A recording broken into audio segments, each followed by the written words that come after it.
Welcome to another episode of Footnotes. We all have experienced this in that everything that we buy, everything that we use, everything that we need basically for our life had to arrive on a truck. Today, we're talking to Alex Abrashkin and Erin Curtis of Motor Supply, a company that started here in town a few years ago that's trying to just do trucking a different way. But we also get into other topics about how do you overcome doubt, how do you remind yourself about wins you've had in the past so that you can do the hard things now. It's just a great conversation that goes in a lot of different directions, but I think there's a lot to learn for a lot of people that will watch this. Stay tuned. Well, thanks for joining us here on Footnotes. We have Alex Abrashkin and Erin Curtis from Motor Supply. And it's not just a restaurant here in Columbia, but you guys are in the transportation business. And, you know, when you think about transportation, I mean, everything in where we're shooting, the chairs we're sitting on, the food that we ate this morning had to be transported. At some point. You know, and it's just interesting to meet people that are in that business that we don't even really think about, but clearly it's your job and your livelihood. And so if we start where all the experts and gurus tell us to start with why start a transportation company? You know, I don't think it was a conscious choice at a time. I was on a little sabbatical and ran into a couple of very good friends, ironically former ballet dancers, and we had a couple of beers at a local bar, Goats. And, you know, we started talking to them. We haven't seen each other in a long time. And they told me they transitioned from dancing, because you can't, you know, pursue this career forever. They bought a truck and had to rediscover themselves, find a second profession, you know, later in life. And they bought an 18-wheeler, and now they're moving the goods around the country. And I got so excited about this. I just watched some documentary about that. And I was like, guys, take me on the road with you. And they're like, of course, let's do this. So I called them the next morning and I'm like, when are we going? They're like, well, you were kidding, right? Like, you don't know what you're signing up for. You know, it's a week in a truck, like, you know, bad food. You're not going to get showers every day. And, you know, it's pretty rough. I was like, I'm in. I wanted an adventure. So I jumped with them in the truck and we toured the country for a week. And, you know, there's not much stuff to do in the truck. After a couple of days, I got bored. It's like watching a documentary, but it's a week-long documentary. It's like a Ken Burns documentary. Yeah. It's sort of long. Yes. I had to entertain myself somehow, and I started taking notes and writing everything down, you know, cost of fuel, you know, asking silly questions. And at the end of the week, I had a spreadsheet. And I was like, this is a very interesting business. And it just happened at that period of my life. At that period in my life, I was between the projects. I was in a little sabbatical, literally doing nothing, cleaning the palette, you know, and looking for a new exciting project to jump into. And never ever did I think that this will be a trucking company, to be honest with you. And once I did the math, I said, hey guys, this is a profitable business. Why don't we join the efforts and start a trucking company on a much bigger scale together? And unfortunately, that deal didn't go through. But at that time, I already spent so much time doing research. I knew the numbers were too good to be true almost. And we decided to start our own company. So when you were on that ride along and you were tracking that information, I mean, what made you track things? Was it just to pass the time and to kill the boredom? And then what were you learning as you were tracking? You see, my background is computer science. I'm a USC grad, master's in computer science. So when you tell your friends about that, they think you're the guy to call when their, you know, Windows PC is broken. But that's not what they teach us. They actually teach us algorithms and efficiency and how to make things work faster. So it's kind of an X-ray vision that you acquire through this, you know, degree, and you start seeing the world in those terms. So when I started observing, I started asking, you know, what is the cost of fuel? How do you buy cheaper fuel? What are the cost of tires? You know, what is the cost of tires? How do you buy cheaper tires? And you know, all of that. So it was very interesting. Plus, as I said, there was literally nothing else to do in that truck. So I was just absorbing all the material, trying to make sense of it. And in the end, I saw that if you put money in, how much does it cost to set one truck on the road, all costs included, safety nets. It still produced, and I saw the revenue coming in that week, and I saw how much money they made and what the expenses were. And it seemed like a very lucrative business opportunity, contingent on knowing the game,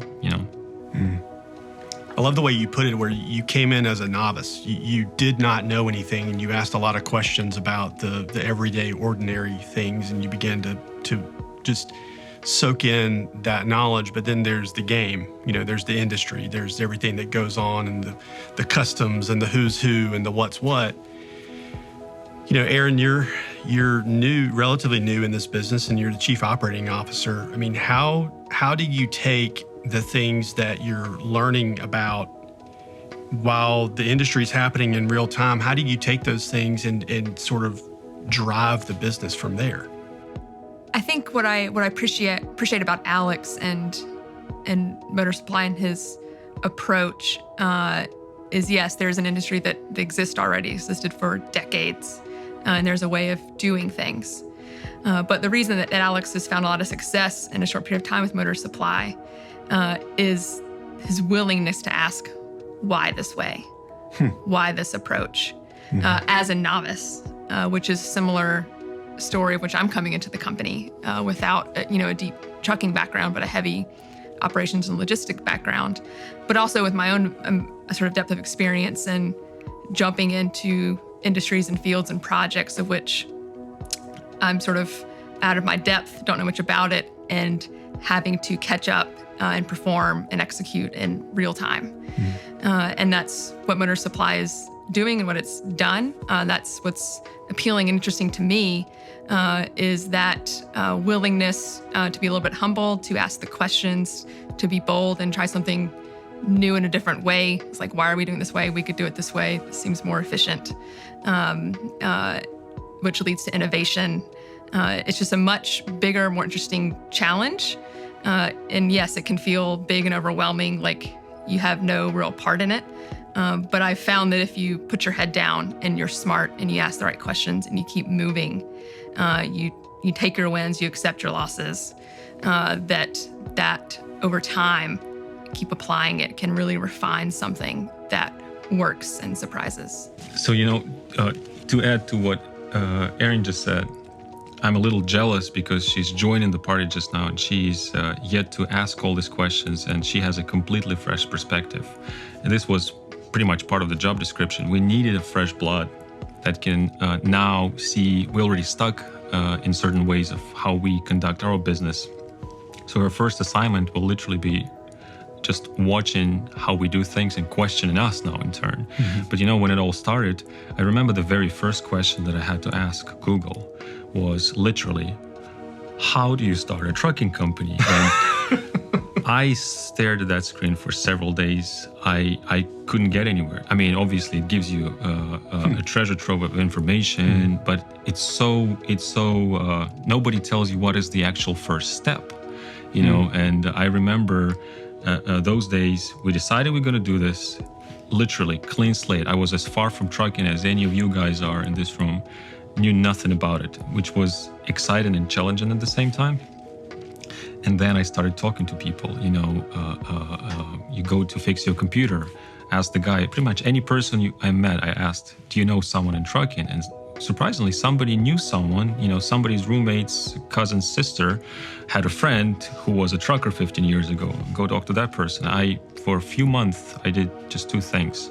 I jumped from one trucker friend's cabin to another, and I spent 3 months on the road, just hopping between different trucks, learning how the business works on the inside. 1 week was great, but you wanted to compare the notes. Different trucking companies do things different way, and it was a lot more wise how people do things. That was so interesting to do.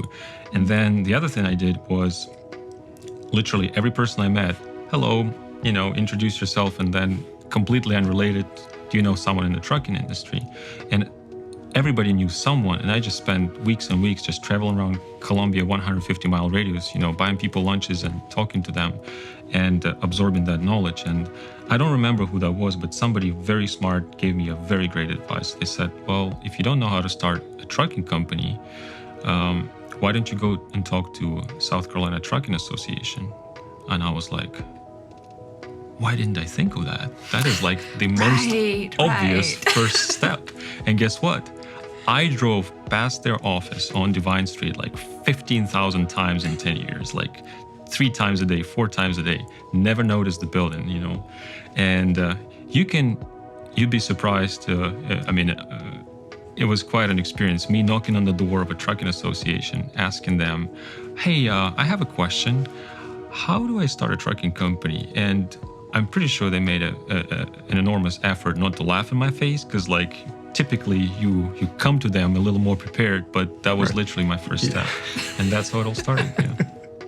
And that's something that Alex and I share, which is why I think we're optimistic about this partnership working very well, is a sincere joy of learning something new and not being afraid of it, and the desire to spend time really digging into something and figuring it out.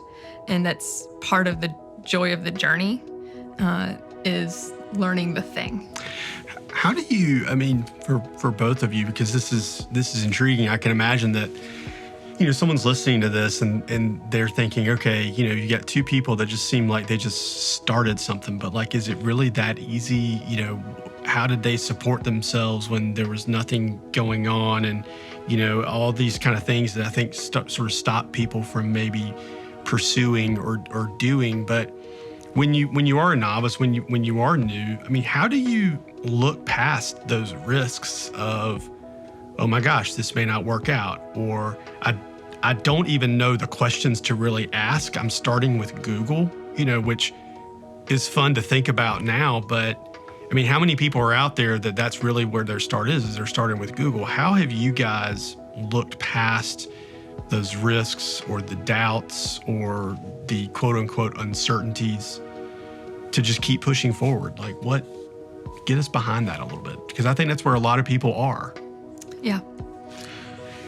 I think when you start a business, you can take a couple of different approaches. You can try to come up with a very unique idea that's very niche, almost like a secret, and work on it and then present it to the world.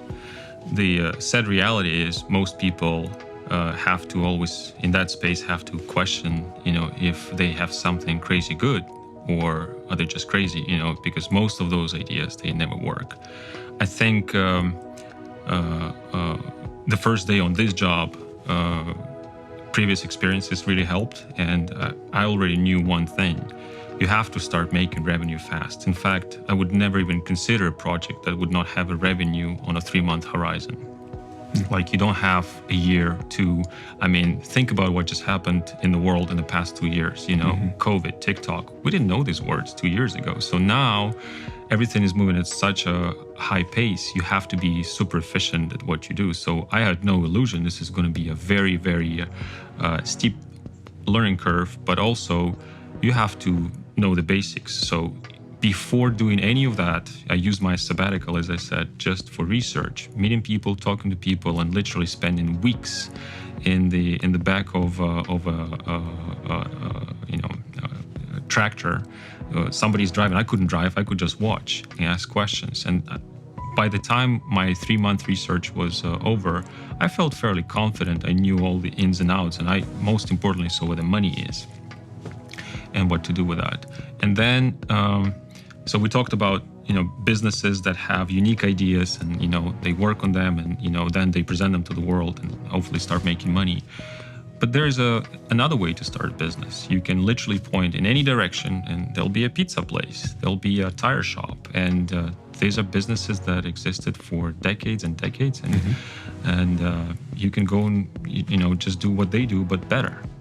And when you join a trucking industry with literally 928,000 other for-hire carriers, almost 1 million other trucking companies, 3 million trucks on the road, a huge industry that moves 72% of the entire freight in the country.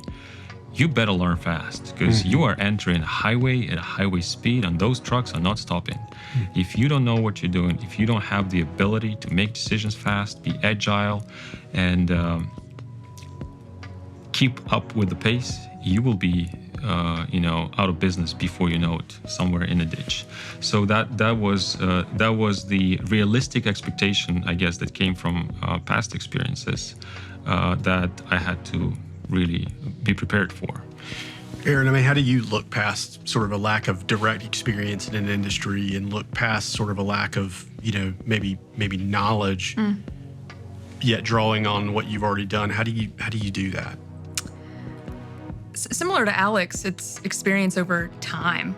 I think if you'd asked me this question, at 20, 21, 22, I wouldn't have an answer. It's like I probably wouldn't take the risk and I wouldn't do the thing. For me, early in my career, I sort of fell into a pattern where I was routinely given the keys to the kingdom, if you will, like to the car, to the Corvette, and asked not to wreck it and I didn't have a driver's license. Like this, just really feeling out of my depth and out of my element for things that involved a lot of pressure, were high profile, had big budgets, etc. And those were stressful and challenging times. And, I failed a lot and it wasn't easy. That I couldn't look past the risk. I stayed up worrying about the risk, certainly. But over the course of my professional career so far, what I've turned a corner in doing is realizing that each time, like, I made it. Like, the thing succeeded, like, it happened. You can push through. And you have I had the ability to do that and to manage, to learn fast, to temper the risk enough to keep going and to keep my head about me.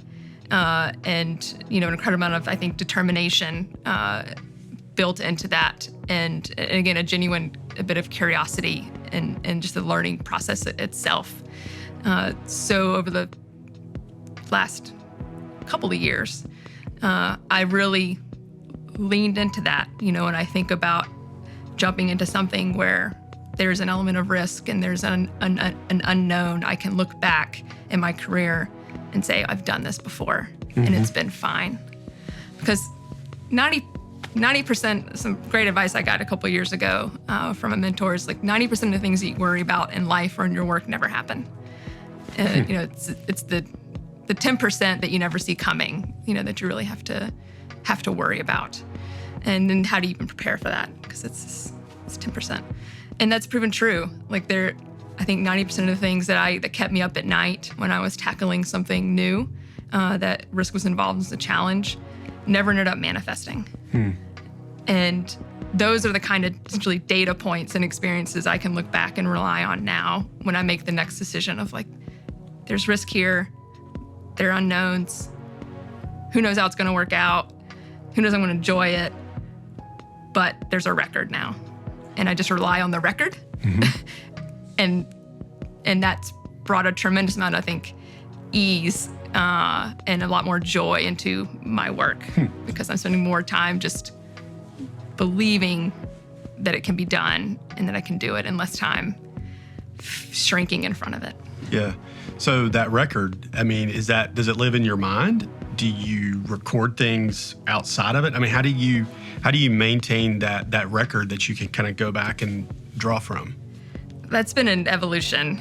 I have an immense amount of imposter syndrome and insecurity, I think, like most people carry.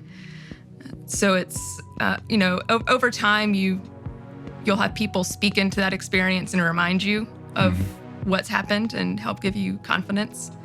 I think over time, I've also learned that it is important to keep record and actually write things down and note things. So that's become, part of the process in combination. But I would say a lot of it is that. A lot of it is surrounding myself with, thankfully, the right people who are encouraging and sort of remind you about what you've done and what you can do. And then it sort of becomes a bit habit forming to think about it. And then it's like, oh yes, I should actually note this. Like, this is something that happened, it occurred, this is the data to like back it up. And so it exists both. Like for me, it exists both mentally, it exists in conversations, and it exists on paper in various capacities. Yeah, that's interesting. I've heard similar from other people that, what started out was, well, I just remembered things, but then as they gained experience and had more birthdays, they found that, I kind of need to record this somewhere, and people have a notebook or Evernote, or literally there's 1,000 ways to record it. But I hear more and more that people who are gathering experience wherever they're gathering it and using that to inspire or fuel or help the next thing. I mean, they literally have to kind of go back and... It's your own ability to give yourself a pep talk. Yeah. When you need it the most. And I need a lot of pep talks. Very much so. A kudos folder was the first time in my career that I was instructed to keep actual record. Is I had a manager who was like, you should put that email in your kudos folder. And I was like, what is a kudos folder? It's like, and of course, it was like, am whenever... I allowed to celebrate my own success? Yes. And actually, this purpose of the kudos folder, as articulated, was that whenever my annual review came up, like I had, a record of like what I had done and any kind of negotiation that was to transpire. Sure. Which people I think are historically poor at doing for themselves, but women in particular. But the kudos folder was the very first start of any sort of switching over to keeping something that was written down. And Erin is very humble about her experiences. Like, she doesn't really like talking about herself. So I would like to add a few words. So Please. Here we have this fast-growing trucking company that started like literally with one truck, propelled to like 10 trucks. Now we're growing to 20, 50. The revenue is going from $100,000, in 6 months. Next year, $650,000. This year, $2.5 million. Next year, the goal is 10. So somebody has to make sense of all this growth. All successful companies, they have a growth person that at some point joins. Google had Eric Schmidt and, they call them adults in charge. When somebody is going and plowing through and disrupting things, somebody has to make sure the foundation works. And very soon, me and my partner in both international transplants here in Colombia, we realized we need a growth person, somebody who can do that job. And, Erin was an immediate person who came to mind for several reasons. First of all, she is a hardcore Colombian native. She loves this city. Some of you may know Erin. Some of you may know what Erin did for the city. She's a majority blood and sweat behind huge projects like Soda City Market every Saturday. 5,000 people. Imagine handling that crowd. I've seen her with the walkie-talkie. Yeah. She walks with the Did you see her walkie-talkie and face has a lot of... when she gives instructions? Walkie-talkie and a clipboard will get you in a lot of doors, guys. Then, so she loves the city. She also did a lot for Bridge Dinner. The lady who can shut down one of the major streets in the city for the whole day. That's big. Then both added a lot of gray hair on my head, I'll say. But internationally curious, spent 2 years in Peace Corps in Kazakhstan, my home country, in a place where I wouldn't last 2 years in my own country, speaks better Kazakh than I do, so literally speaks better language, my language better than I do, has international perspective than State Department, right? All kinds of international perspective again. And then GrowCo, your most immediate gig, tapped into the business community, all things entrepreneurial. So you mix all those experiences in one big pot, and you have your growth person. Yeah. So you have your adult in the room. Adult in the room. Which I think is that's a great line. I think that's how it is. But it's important because it frees Alex to do what he does best, right? And like any sort of business partnership, it is a lot like a marriage, right? Yes. And people bring different personalities, different tendencies, different skill sets to the table, and you want to make it all work together as efficiently as possible, where people are the most happy with what they are doing, and of course that tends to lead to good growth and productivity and success. And with Alex, he mentioned his computer science background at USC. He is really more of a tech entrepreneur. That's what he's done in a lot of his career. So he appreciates innovation. He likes technology. He thinks outside the box. And the best use of his time as the CEO is to be spending time on those things and not literally on the day-to-day mechanics of the operations of the business. So part of my job is to come in to Motor Supply and to take on a lot of those things, which I enjoy doing, and I have a certain sort of skill set for, and to free him to spend more time on what we have nicknamed at this point our disruption department, which is a very informal tag for just saying freeing Alex to work with others on different projects, different products and services that will keep the company just sort of a clip ahead of everyone else. You know, this is we started this traditional tried and true trucking company, you know, very basic.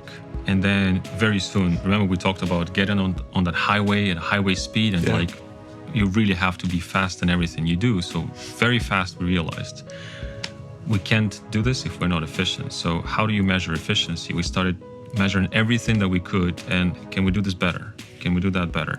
And you know, when you start a business, ideally you have a recipe, like, you know, you're cooking something and, you know, take a little bit of this, a little bit of that. Well, it never happens in real life. You know, you start, you know, oh, okay, we need this system. Okay, let's do this. And then we need that system, but they don't talk to each other. And like nobody tells you this, you know, get these 6 pieces of software and they will magically work together with the click of a button, everything works. Doesn't happen in real life, never. You learn one step at a time. So at some point we realized, okay, now we have a person who just does some trivial task every day manually. Can we automate this, you know? And we started gluing these pieces together inside our company to just keep up with the pace of the rest of the market. I mean, remember, we are competing against 928,000 other for-hire carriers. So we have to be at, you know, first better at least than half of them, then another half. And, you know, that's how you rise to the top. Then another interesting thing happened, you know, geeks, you know, the computer science people attract the like-minded people. So very soon we realized that the core of our dispatching group, their core passion is programming. They're coders, you know, hackers in a good way. You know, this is a Silicon Valley term, you know, for a good programmer is hacker. It's not, you know, the criminals or the underworld.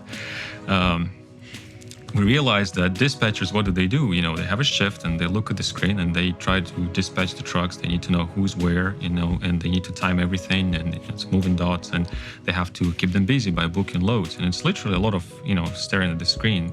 So I've noticed they start using, you know, building the little tools for themselves, you know, to make their work more efficient. And instead of like, you know, just doing that, they were doing something else while the script that they wrote did 80% of their work. I was like, show me how this works. So then we started dealing a little bit with that.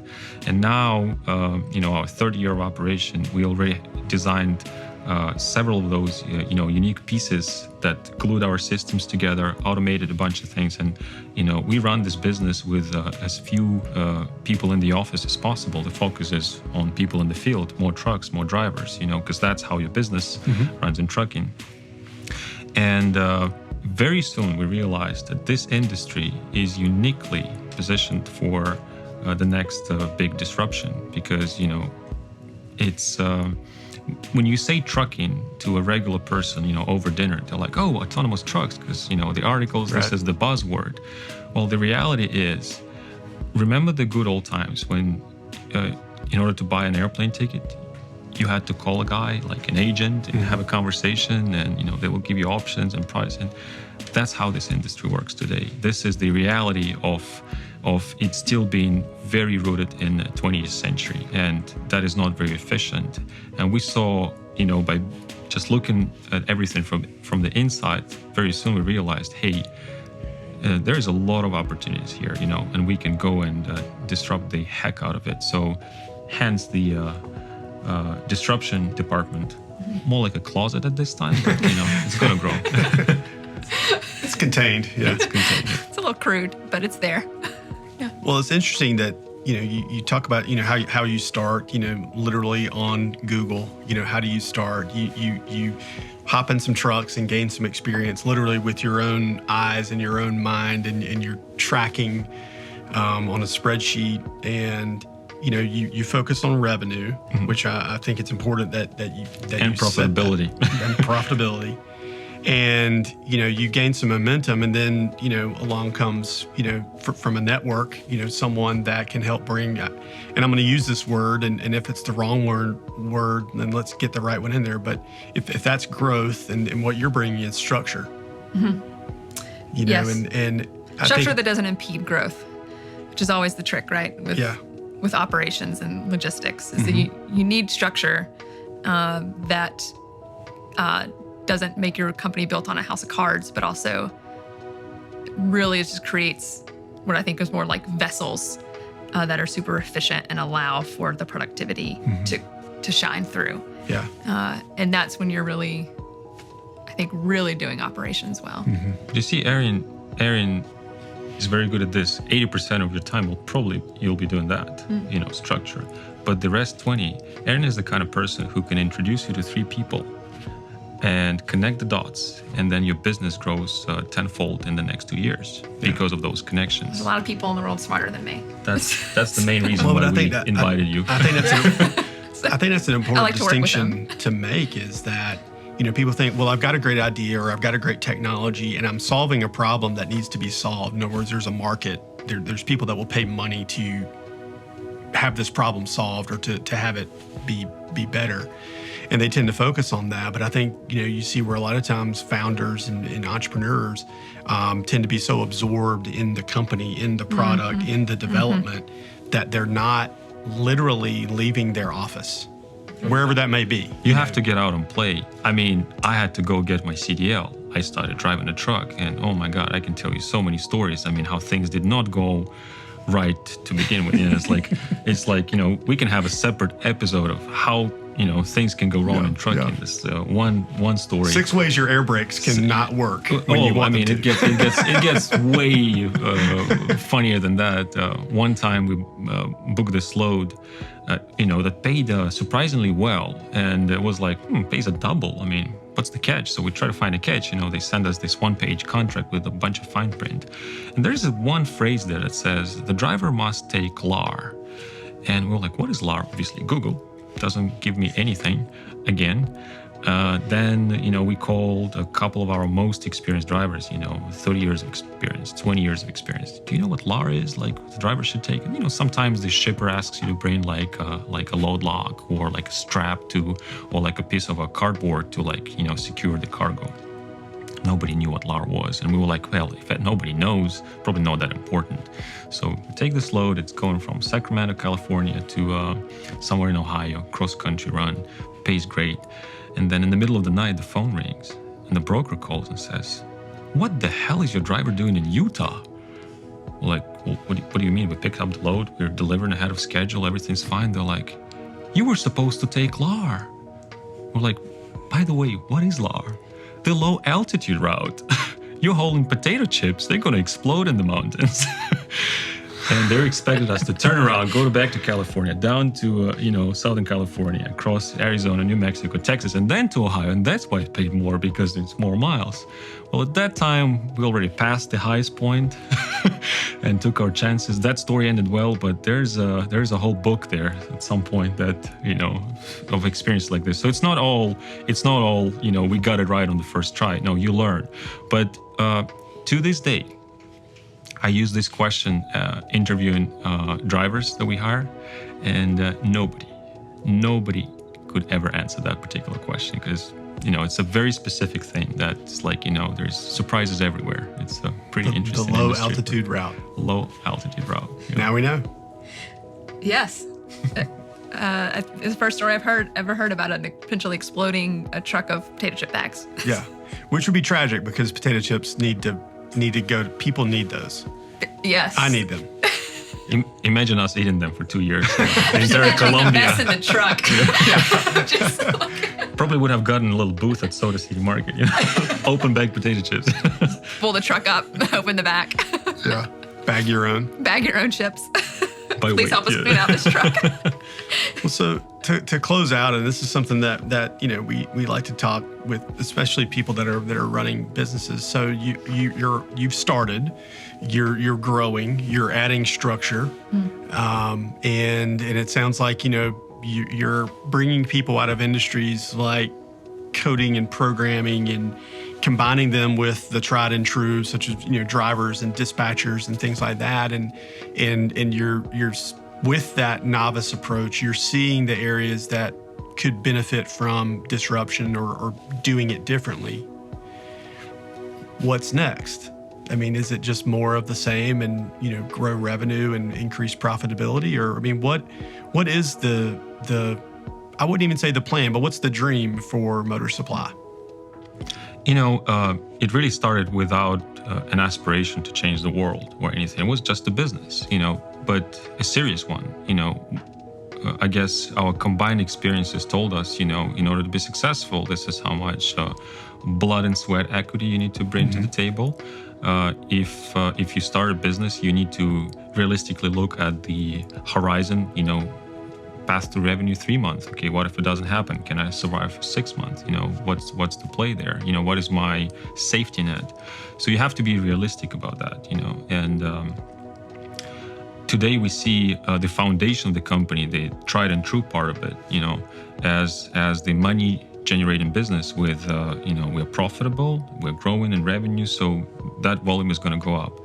Problem with that approach is it's very linear. So one truck, 1 unit of revenue, 1 unit of profit. So you can only play that game, and then you start chasing your own tail. So you can grow to 50 trucks, 500, 5,000. Your risks go higher, your company grows bigger, your overhead costs, also grow. In order to really be innovative and have an exponential growth, and this is the lesson that many years ago, a good friend and a mentor, Ben Rex, told me this is the difference between a linear business and an exponential business. He's like, I'm in a linear space. You always need to think, how can I, go to space? For every effort that you apply, you get 4 times the result. That's the end game. And our disruption closet department. At some point we're going to open that closet, and right now we're using those tools internally, and we still learn, how to make them even more efficient. But, many people tried, and many big whales failed, like Uber Freight threw $200 million on the problem, and then, they couldn't Uber the heck out of the industry just yet. We think we can do this on a much smaller budget just by being the insiders. The reality is, the vast majority of the managers of transportation companies, especially huge companies, they have never driven a truck. We did. When are you getting your CDL? Tomorrow. Immediately. Just another differentiator of the company is... We try to do everything differently, every aspect of operation. Everyone at the office, from the recruiter to administrative, people, at a minimum should get a CDL and have some practice. Don't drive the truck, full time, but, spend a couple of weeks in the cabin. You will not understand how this works on the inside. The drivers will not take you seriously. When we interview and they ask me a question, something over the road, or I ask them, we speak the same language. We had one funny story when a person without that experience kept talking about, go get gas. I was like, you don't talk gas to diesel people. They'll figure you out. You know nothing about this, So you have to, this really helped us to understand, how the business works on the inside, every aspect of it. And that opens a much broader horizon. You don't just see a spreadsheet. You see the operation behind it. And obviously, the most obvious outcome is, people can't fool you for something that happens on the ground. You know how the story goes there, and you can, sometimes give a great advice on how to find unconventional solutions, because every day there's something, law or not, there is always a surprise there in a fine print somewhere, or most of the situations that happen every day never happened before, which makes this very fun to deal with as well. Yeah. I hope I answered your question. Yeah. I mean, it's just... that's the exciting part, right? I mean, there's a lot of stories we've told that have gotten to where we are and where we are together in this, company and operation. We have sort of exciting histories in some capacities with things that we've done. But that's what's, to me, very exciting about Motor Supply right now, is that there is a vision for something beyond just continuing a linear growth of a trucking company. And it's in an industry that is experiencing some disruption already, obviously. But that we get to play in that sandbox with everyone else playing in that sandbox, and the logistics supply chain industry is a very is competitive exciting. sandbox, Competitive sandbox. A lot of elbow pushing. Sure. Yeah, well, with a team of really smart, great, capable people who are all bringing their A game to the table and all willing to do what it takes, including getting CDLs, even if you're our administrative assistant, and being able to go on the road if you're needed, it makes for, to me, it makes for a very sort of vibrant place to be that has a tremendous amount of potential. Well, it sounds fun for what that's worth, but it also sounds like it's worth it. It sounds like that. It's what makes business work, and I think business at its best is when people see something that needs to be done because it needs to be done. Solving a problem. Yeah. It's like, what problem can we solve? Yeah, and you do this every day. Small business, big business. Somebody has to make those decisions every day, very fast, with the information you have at hand. Nobody has time in this world, to go and do a week-long research. You have to make this call today, and pay for it tomorrow.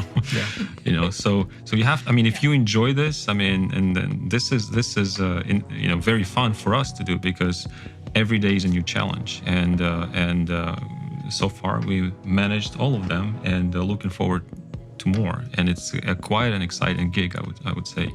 Running something that you've never thought of actually touching before. 3 years ago, 4 years ago, somebody told me anything about a trucking company. I mean, I couldn't tell you why the 18-wheeler is called an 18-wheeler. I couldn't find the 18 wheels on the truck. It's like.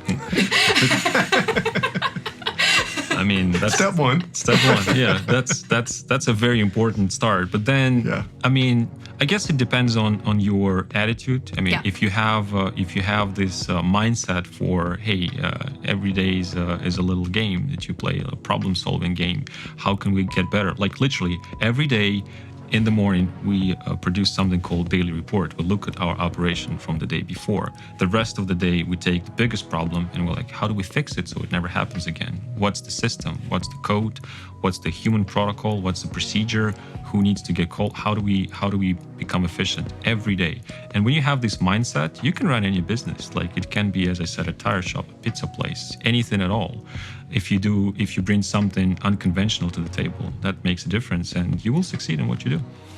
Well, thank you both thank you for ending on that, and thank you both for sitting down and just telling the story, and for being transparent about what it's like to get started, and what it's like to not have all the answers or even all the questions, but you're willing to. Or the experience on paper.